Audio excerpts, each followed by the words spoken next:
नमस्कार साथियों, सभी लोगों का स्वागत है। बिहार एसएससी सीजीएल 2025 के लिए भारतीय संविधान में केंद्र राज्य संबंध का ये दूसरा पार्ट है।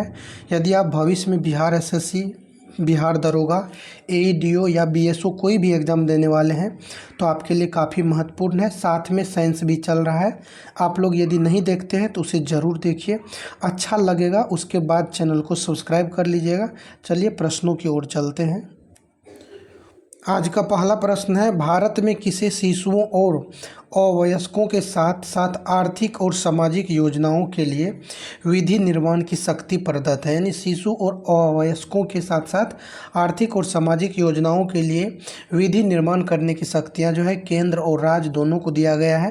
भारतीय संविधान के किस अनुच्छेद के तहत अंतर्राष्ट्रीय समझौते को प्रभावी बनाने हेतु संसद राज्य सूची के विषय पर कानून बना सकती है? 253 के तहत मोस्ट इम्पोर्टेंट है।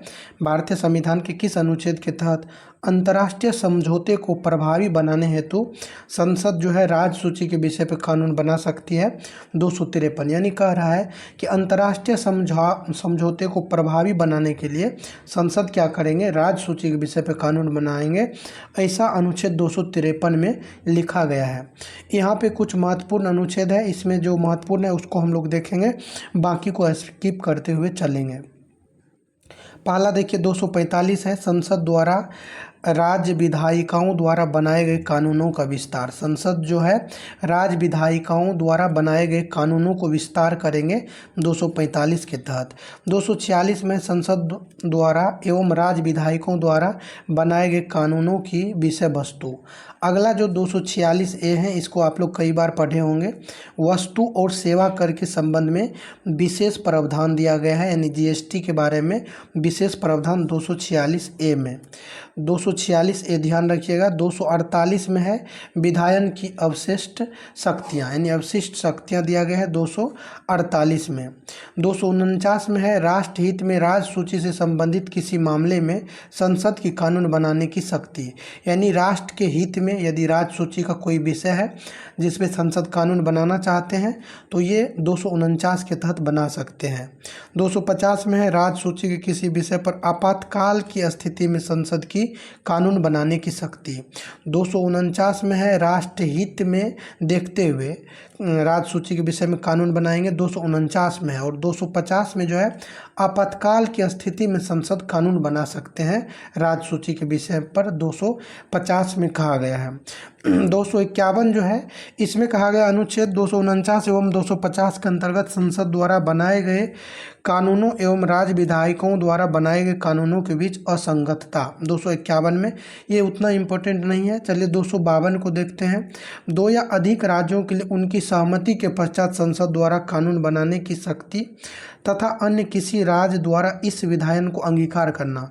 252 में कहा गया है दो या अधिक राज्यों के लिए उनकी सहमति के पश्चात, यानी दो या दो से अधिक राज्य है और वो सहमत है कि संसद हमारे इस विषय पे कानून बनाए, तो ये जो है संसद द्वारा कानून बनाने की शक्ति तथा अन्य किसी अन्य राज्य द्वारा इस विधायन को अंगीकार करना।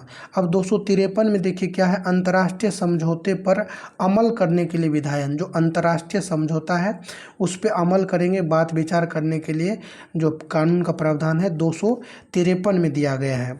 254 में देखते हैं, संसद द्वारा कानून बनाए गए कानूनों राज्य विधायिकाओं द्वारा बनाए गए कानूनों के बीच असंगति, यानी संसद और राज्य विधायिका द्वारा बनाए गए कानून के बीच जो असंगति है 254 में दिया गया है। अब 255 में है अनुशंसाओं तथा पूर्व अनुमोदनों को प्रक्रियागत मामलों के रूप में देखने की जरूरत है। अगला जो है प्रशासनिक संबंध जो है 256 से 263 में दिया गया है, ध्यान रखिएगा। केंद्र और राज्य के मध्य जो प्रशासनिक संबंध है वो दिया गया है 256 से 263। भारत में संघ और राज्यों के मध्य प्रशासनिक संबंधों का निर्धारण किस प्रकार होता है? संघ द्वारा राज्यों पर नियंत्रण, संघ का जो है राज्य के ऊपर नियंत्रण रहता है।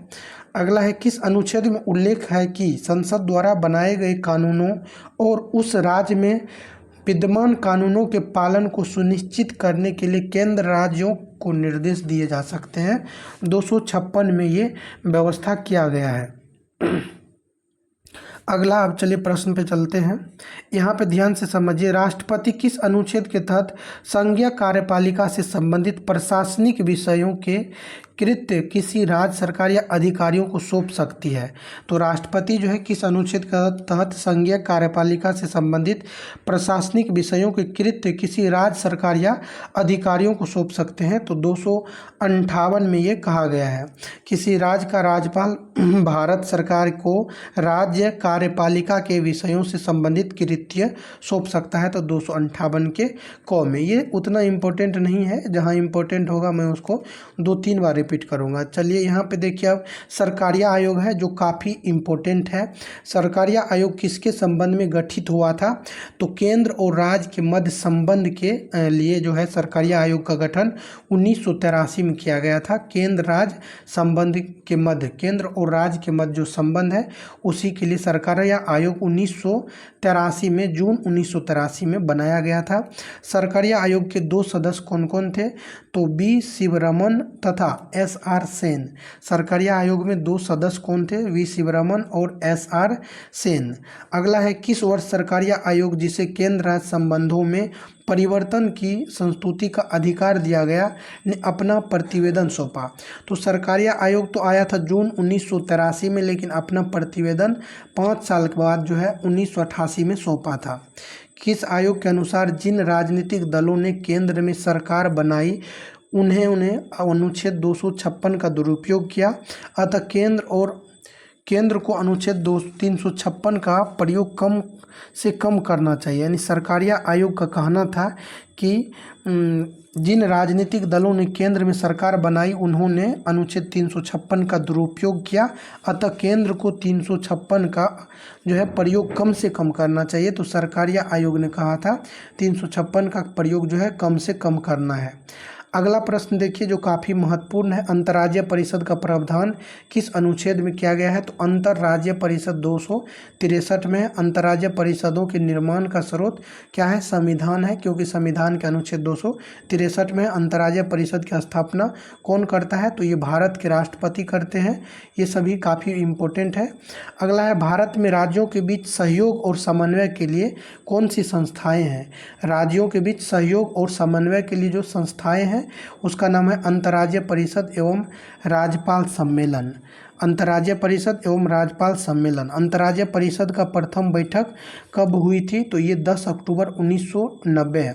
अंतर्राज्यीय परिषद जो है ये प्रथम बैठक 10 अक्टूबर 1990 में हुई थी। अंतर्राज्यीय परिषद का गठन किस वर्ष हुआ था? तो ये मई 1990 में, 1990 में गठित हुआ था मई महीना में, और अक्टूबर में जो है पहली बार बैठक बुलाया गया था।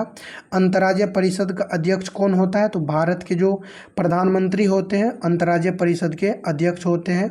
अंतर्राज्यीय परिषद का प्रमुख कार्य क्या है? तो ये अंतर्राज्यीय परिषद आखिर क्यों बनाया गया था? तो राज्यों के बीच उत्पन्न विवादों की जांच करना और उन पर सलाह देना।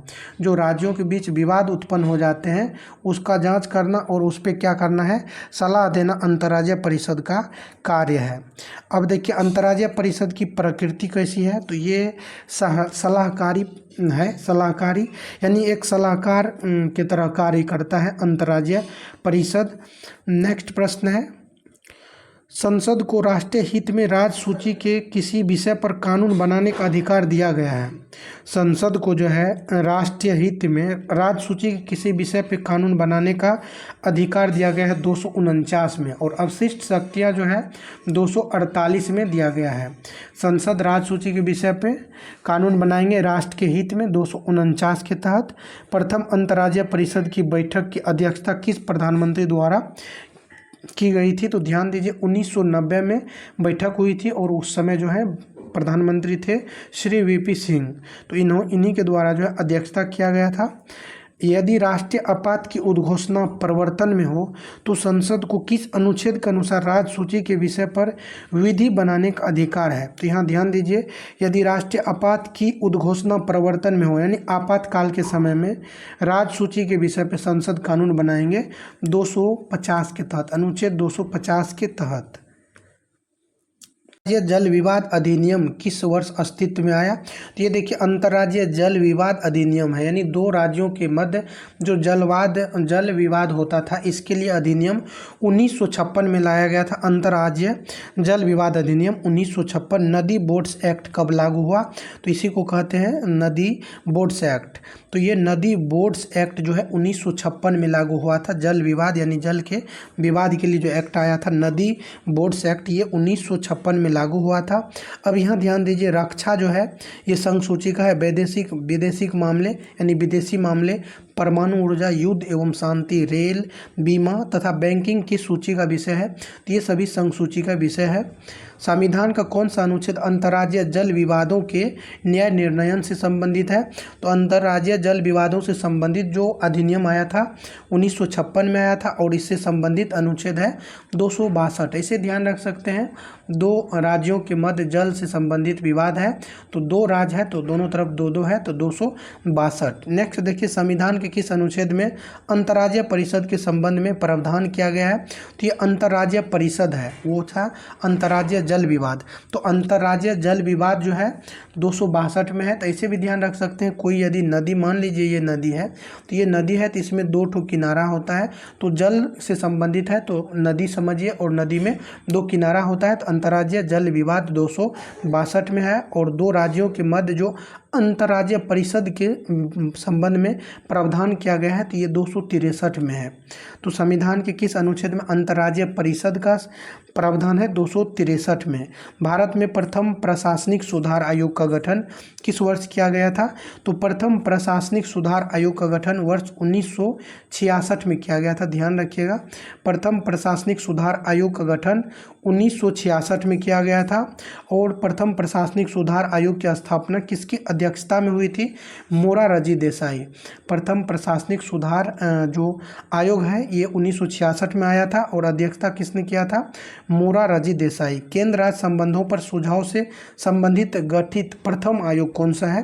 तो केंद्र और राज्यों के संबंधों पर सुझाव देने के लिए गठित प्रथम आयोग है प्रशासनिक सुधार आयोग, और ये कब आया? 1966 में। प्रथम प्रशासनिक सुधार आयोग के अध्यक्ष कौन थे? मोरारजी देसाई। और ये किस लिए है? केंद्र और राज्य के संबंध पर सुझाव देने के लिए प्रशासनिक सुधार आयोग है। यहाँ ध्यान दीजिए, केंद्र राज्य संबंधों से संबंधित आयोग और समितियां जो है, ये प्रशासनिक सुधार आयोग सितलवार समिति की सिफारिश पे आया था। प्रशासनिक सुधार आयोग ये सबसे पहले यहीं आया था, 1966 से 69 तक रहा था। आपको ये केवल ध्यान रखना है कब आया था? 1966 में प्रथम प्रशासनिक सुधार आयोग मोरारजी देसाई की अध्यक्षता में आया था। और ये किससे संबंधित है? केंद्र राज्य संबंधों से संबंधित ये समितियाँ हैं। राजमन्नार समिति ये किससे संबंधित है? केंद्र और राज्य से संबंधित समितियाँ हैं। राजमन्नार समिति कब आया था? 1969 में। राजमन्नार केंद्र राज्य संबंधित है और 1969 में आया था। आनंदपुर साहिब प्रस्ताव जो है ये भी केंद्र और राज्य के संबंध से संबंधित है। तो आनंदपुर साहिब प्रस्ताव किससे संबंधित है पूछा जाएगा डायरेक्ट आपसे, तो आप बताएंगे केंद्र राज्य संबंध से संबंधित है आनंदपुर साहिब प्रस्ताव। सरकारिया आयोग जो आया था, ये सरकारिया आयोग 1983 में आया था, और किससे संबंधित है? केंद्र राज्य संबंध से संबंधित आयोग है सरकारिया आयोग। ध्यान रखिएगा, सरकारिया आयोग कब आया? 1983 में आया था, 88 में अपना रिपोर्ट पेश किया था। और ये सरकारिया आयोग जो है केंद्र और राज्य के मध्य संबंध से संबंधित है। पुंछी आयोग जो आया था मदन मोहन पुंछी के अध्यक्षता में 2007 में इसको लाया गया था। पुंछी आयोग 2007 में। एक बार फिर से इसको देख लीजिए कौन कौन सी समिति है। प्रथम प्रशासनिक सुधार आयोग 1966 में मोरारजी देसाई से अध्यक्षता में आया था। राजमन्नार समिति 1969 में। आनंदपुर साहिब प्रस्ताव 1973 में आया था। सरकारी आयोग 1983 में, और पुंछी आयोग जो है 2007 में आया था। तो ये ध्यान रख लीजिएगा, ये सभी जो है केंद्र राज्य से संबंधित आयोग है, समिति है। राज्य सूची के विषय पर राष्ट्रीय हित में संसद द्वारा बनाई गई विधि कितने समय तक प्रवर्तन में रह सकती है? इसको ध्यान रखिए। राज्य सूची के विषय पर राष्ट्रीय हित में यानी राज्य सूची का विषय है और राष्ट्र के हित को देखते हुए राष्ट्रीय हित में संसद द्वारा बनाई गई कानून जो है ये कितने समय तक परिवर्तन में रह सकती है, तो ये 1 वर्ष तक जो है परिवर्तन में रहती है। यानी राज्य सूची का विषय है और राष्ट्र के हित को देखते हुए संसद द्वारा उस पर कानून बनाया गया है, तो ये 1 वर्ष तक परिवर्तन में रहता है। जनसंख्या नियंत्रण और परिवार नियोजन किस सूची के विषय में आता है, तो जनसंख्या नियंत्रण एवं परिवार नियोजन समवर्ती सूची का विषय है, इसको ध्यान रखिएगा। जबकि जनगणना आपसे यदि पूछ लेगा तो जनगणना संघ सूची का विषय है, ये संघ सूची का विषय है जनगणना। जनगणना जो सेंसस है ये संघ सूची का विषय है, लेकिन जनसंख्या नियंत्रण एवं परिवार नियोजन ये किसका आता है, समवर्ती सूची का। तो ध्यान रखिएगा जनसंख्या नियंत्रण एवं परिवार नियोजन किस सूची का विषय है, समवर्ती सूची का, जबकि जनगणना जो है ये संघ सूची का विषय है। अब क्षेत्रीय परिषद के बारे में यहाँ ध्यान से देखिए। क्षेत्रीय परिषद काफ़ी महत्वपूर्ण परिषद है। भारत सरकार और राज्यों एवं संघ राज्य क्षेत्रों की सरकारों के मध्य संबंधों को समन्वित करने वाली संस्था। तो ये जो संस्था है क्षेत्रीय परिषद, नाम से ही पता चल रहा है। तो इसको देखिए कि भारत सरकार और राज्यों व संघ राज्य क्षेत्रों की सरकारों के मध्य संबंधों को समन्वित करने वाली संस्था कौन सी है, क्षेत्रीय परिषद है। क्षेत्रीय परिषद, क्षेत्रीय परिषदों की स्थापना से संबंधित अधिनियम, जो क्षेत्रीय परिषद है इसकी स्थापना से संबंधित अधिनियम कौन सी है, तो राज्य पुनर्गठन अधिनियम 1956। क्षेत्रीय परिषदों की स्थापना से संबंधित जो अधिनियम है ये अधिनियम है राज्य पुनर्गठन अधिनियम 1956 का। केंद्र तथा राज्यों को आर्थिक तथा सामाजिक मामलों में समान नीति बनाने के विचारों तथा अनुभवों का आदान प्रदान करने का कार्य करती है क्षेत्रीय परिषद। इसको समझिए, केंद्र तथा राज्यों को आर्थिक तथा सामाजिक मामलों में समान नीति बनाना, जो आर्थिक मामला है और सामाजिक मामला है इसमें केंद्र और राज्य को समान नीति बनाने के विचारों तथा अनुभवों का आदान प्रदान करने का कार्य जो है ये क्षेत्रीय परिषद का है। क्षेत्रीय परिषदें किस प्रकार का निकाय है, तो ये सांविधिक निकाय है। और सांविधिक निकाय ऐसे निकाय होते हैं जिसका संविधान में उल्लेख नहीं होता है, जिसका उल्लेख होता है उसको कहते हैं संवैधानिक। संवैधानिक और ये क्या है, सांविधिक, तो इसी को कहते हैं गैर संवैधानिक। तो क्षेत्रीय परिषद का कहीं भी संविधान में जो है किसी भी आर्टिकल में चर्चा नहीं है, तो ये सांविधिक निकाय है या फिर गैर संवैधानिक निकाय है। क्षेत्रीय परिषदों का गठन हुआ था संसद द्वारा अधिनियम बना करके। ध्यान रखिएगा क्षेत्रीय परिषद कैसे बना था, तो क्षेत्रीय परिषद के लिए जो आया था राज्य पुनर्गठन अधिनियम 1956, तो वो संसद के द्वारा अधिनियम बना करके इसका गठन किया गया था। राज्य पुनर्गठन अधिनियम 1956 द्वारा देश को कितने क्षेत्रीय परिषदों में विभाजित किया गया है, तो 1956 का जो राज्य पुनर्गठन अधिनियम है इसके तहत देश को टोटल 5 क्षेत्रीय परिषदों में विभाजित किया गया था। उत्तरी क्षेत्रीय परिषद, उत्तरी और उसके बाद मध्य है, पूर्वी क्षेत्रीय परिषद कोलकाता, पश्चिमी क्षेत्रीय परिषद और दक्षिणी क्षेत्रीय परिषद। तो ये उत्तर पूर्व नहीं, ऐसे ध्यान रखिए, उत्तर दक्षिण पूर्व पश्चिम, और उसके बाद जो है आपको यहाँ पे एक क्या आएगा, मध्य। तो टोटल क्या हो जाएगा, 4 दिशा वाला हो गया, एक मध्य वाला हो गया, तो टोटल 5 का गठन जो है किया गया था।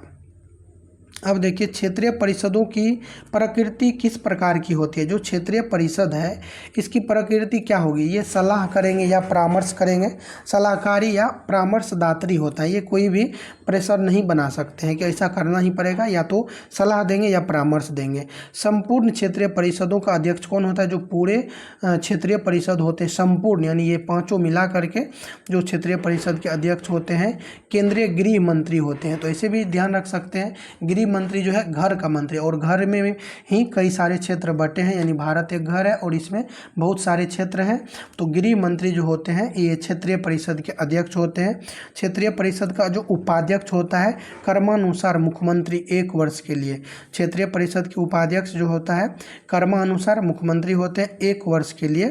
क्षेत्रीय परिषदों में शामिल अन्य सदस्य कौन है, तो ध्यान दीजिए क्षेत्रीय परिषद में आखिर कौन कौन शामिल होंगे। क्षेत्र के सभी राज्यों के मुख्यमंत्री एवं एवं 2 अन्य मंत्री। जितने भी राज्य हैं सभी राज्यों के मुख्यमंत्री तो शामिल होंगे ही, साथ में अन्य 2 मंत्री शामिल होते हैं। केंद्र शासित प्रदेशों के प्रशासक, नीति आयोग द्वारा मनोनीत व्यक्ति, जो नीति आयोग है जिन व्यक्ति को मनोनीत करेंगे वो भी शामिल होंगे। राज्य सरकारों के मुख्य सचिव एवं विकास आयुक्त क्षेत्रीय परिषद में ये शामिल होते हैं। यानी क्षेत्रीय परिषद में सभी राज्यों के मुख्यमंत्री, अन्य 2 मंत्री, केंद्र शासित प्रदेश के प्रशासक, नीति आयोग जो मनोनीत करेंगे वो, और राज्य सरकारों के मुख्य सचिव एवं विकास आयुक्त इसमें शामिल होते हैं।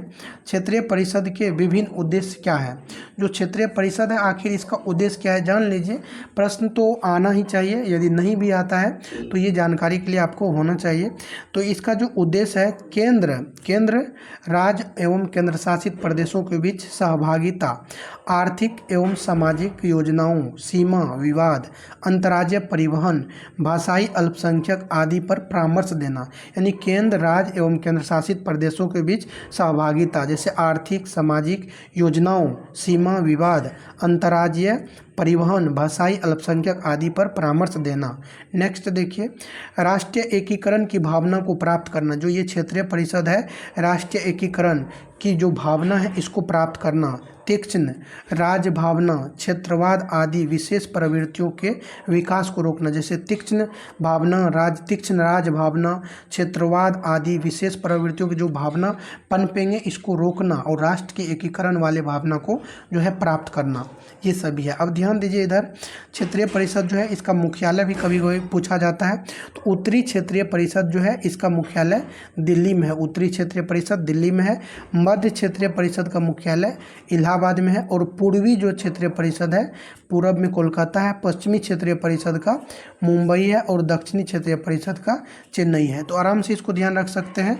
उत्तर में दिल्ली है, दक्षिण में चेन्नई है, पूरब में कोलकाता है, पश्चिम में मुंबई है और मध्य में जो है इलाहाबाद है। तो इसका मुख्यालय है। नेक्स्ट देखिए, राज्य सूची के विषयों पर राष्ट्रीय हित में संसद द्वारा विधि बनाई जा सकती है जबकि राज्यसभा ने ऐसा संकल्प पारित किया हो।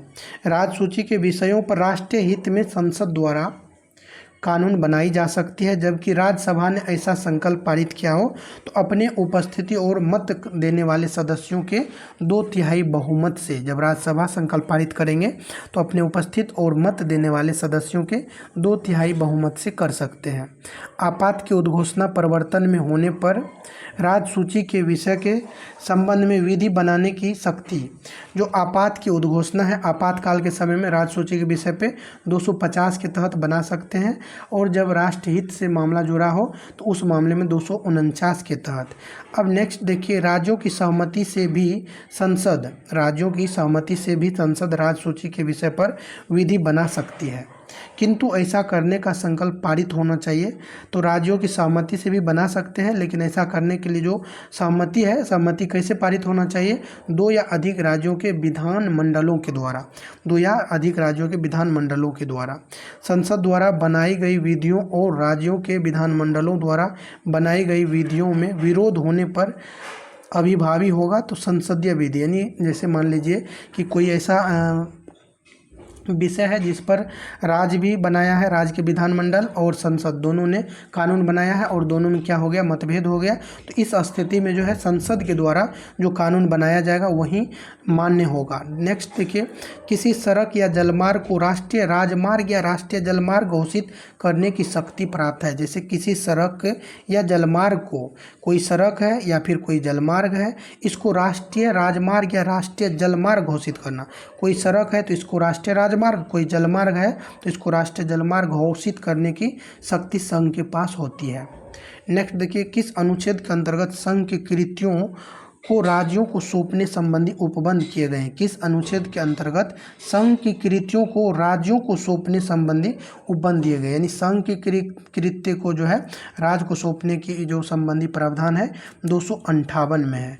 राज्य सरकार की कृतियों को संघ सरकार को सौंपने संबंधी उपबंध किए गए, यानी राज्य सरकार की कृतियों को संघ सरकार को सौंपने की संबंध, राज्य सरकार की कृत सौंपा जाएगा किसको? संघ को, 258 के को। और यहाँ क्या कह रहा है कि संघ की कृत को राज्य को सौंपा जाएगा, यानी संघ सेंटर यानी केंद्र का जो कृत है वो राज्य के पास आएगा 258 के तहत, और राज्य का जो कृत है वो संघ के पास जाएगा 258 को के तहत जाएगा।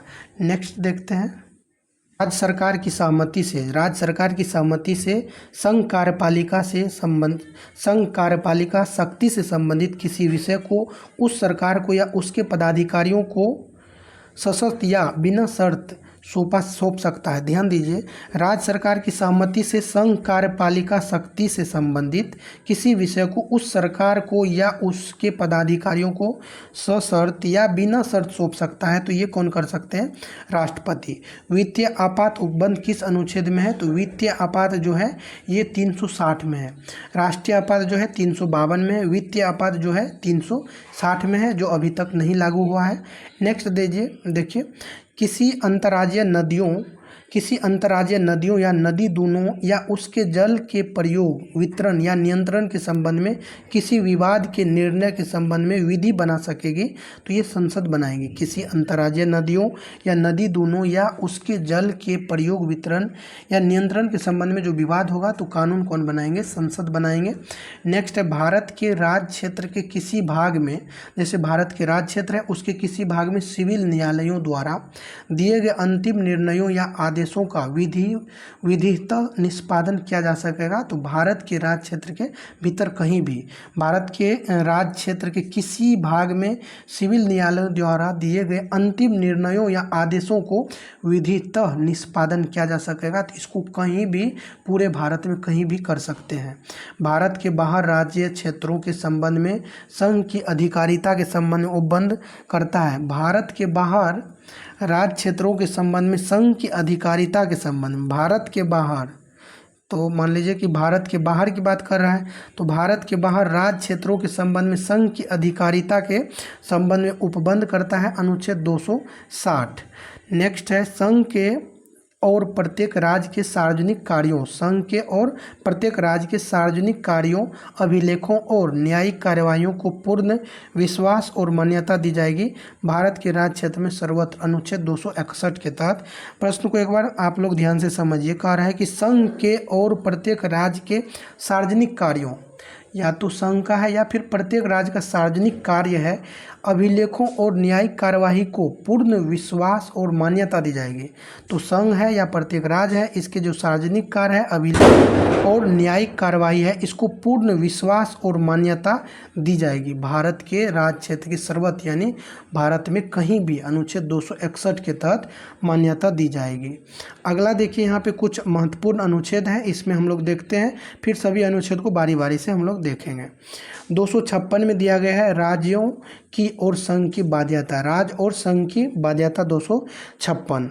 257 जो है ये कोई खास नहीं है। 258, 60, 59 को देखिए, प्रथम अनुसूची के भाग बी में राज्यों में सशस्त्र बल, प्रथम अनुसूची के भाग बी में जो राज्यों में सशस्त्र बल है 259 में, और 260 में भारत के भूभागों के संबंध में संघ का अधिकार, जो भारत के भूभाग है इसमें किसका अधिकार होगा? संघ का। 260 में कहा गया है, 261 में कहा गया सार्वजनिक क्रियाकलाप, अभिलेख तथा न्यायिक प्रक्रिया जो है पूरे राज्य में, पूरे देश में ये जो है माना जाएगा। अगला देखिए, 262 के बारे में हम लोग पढ़े हैं, अंतर्राज्यीय नदियों अथवा नदी घाटियों के पानी से संबंधित विवादों के संबंध में न्याय निर्णय 262 है। और 263 में अंतर्राज्यीय परिषद के संबंध में उपबंध किया गया है 263 में। नेक्स्ट देखिए, यहाँ पे है वित्तीय संबंध। वित्तीय संबंध जो दिया गया है अनुच्छेद 264 से 293 तक वित्तीय संबंध दिया गया है। भारतीय क्षेत्र में व्यापार, वाणिज्य तथा समागम से संबंधित उपबंध संविधान के किस भाग में किए गए हैं? तो भारतीय क्षेत्र में व्यापार, वाणिज्य तथा समागम से संबंधित उपबंध ये संविधान के भाग 13 में किए गए हैं, इसको ध्यान रखिएगा। विधि के प्राधिकार के बिना करों का अधिरोपण न किया जाना का प्रावधान किस अनुच्छेद में? यानी कह रहा है कि विधि के जो प्राधिकार है उसके बिना करों का अधिरोपण न किए जाने का प्रावधान दिया गया है 265 में। ध्यान रखिएगा, विधि के प्राधिकार के बिना करों का अधिरोपण न किया जाए, ये प्रावधान किया गया है 265 में। तो आज के वीडियो को यहीं तक रखेंगे और इसका नेक्स्ट पार्ट लाएंगे, उसमें कोशिश करेंगे कि ये जो केंद्र राज्य संबंध है उसको कंप्लीट कर लेंगे। और ये जो आपका पॉलिटी है इसमें टोटल 176 पेज है, जिसमें आप लोग देख रहे हैं कि 121 तक जो है अभी पहुंच चुके हैं। मात्र यहाँ पे आपको 55 पेज बचा है। तो जो हम लोग साइंस के साथ धीरे धीरे इसको कंप्लीट कर लेंगे, उसके बाद जो है आपको प्रारंभ करेंगे ये साइंस तो चल ही रहा है, साइंस चलेगा, उसके बाद प्रारंभ करेंगे ज्योग्राफी। ध्यान रखिएगा, या ज्योग्राफी करेंगे या फिर हिस्ट्री करेंगे। सभी लोगों को धन्यवाद। यदि आपको अच्छा लगा होगा तो चैनल को सब्सक्राइब कर लीजिएगा।